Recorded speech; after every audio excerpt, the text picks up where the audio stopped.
Because of recent low water levels in the Delaware River, it looked as though Monday's planned reenactment of George Washington's famous crossing from Pennsylvania to New Jersey was going to be cancelled. But as of early Monday, the event still had the green light thanks to some boats made by Philadelphia school kids. Philadelphia Waterborne, a nonprofit that teaches boat building skills to middle and high school students, is lending the event's organizers 6 handmade, 12-foot rowboats. The boats only draw about 6 inches of water, meaning they can get across the river under current conditions. The river's water level needs to be at least 9 feet above sea level to use the usual Durham boats, and recent water levels have been around 8.3 feet. Organizers had said pretty significant amount of precipitation would be needed to raise the river's water levels in time for the event. Highlight event: The Crossing, which was the trek that turned the tide of the Revolutionary War, is the highlight of the annual event that draws thousands of people to the banks of the river in Washington Crossing, PA, and Titusville, NJ. It also features Washington rallying the troops and other historical speeches and processions. Boats ferried 2,400 soldiers, 200 horses and 18 cannons across the river during the original crossing. Washington's troops marched 8 miles downriver before battling Hessian mercenaries in the streets of Trenton. This is just great, so perfect for the students. As part of this program, I wanted them to build something real and to see they could build things that were valuable to the community, which is why being part of this Washington Crossing event is so wonderful. Their work will be on display.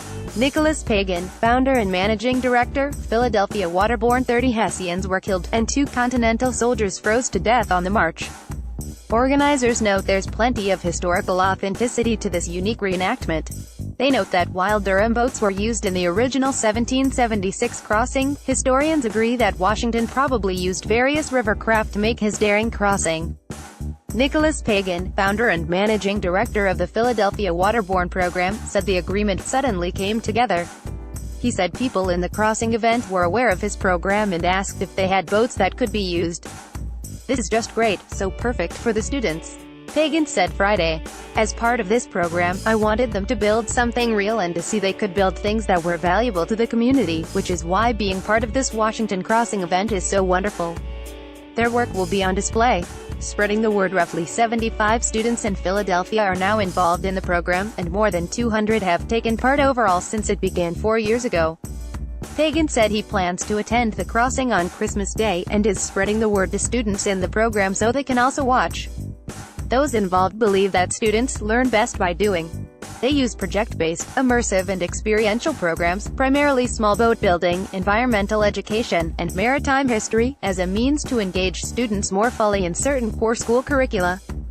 Small groups of students in the program meet weekly in their own schools to build small, wooden rowboats as a team.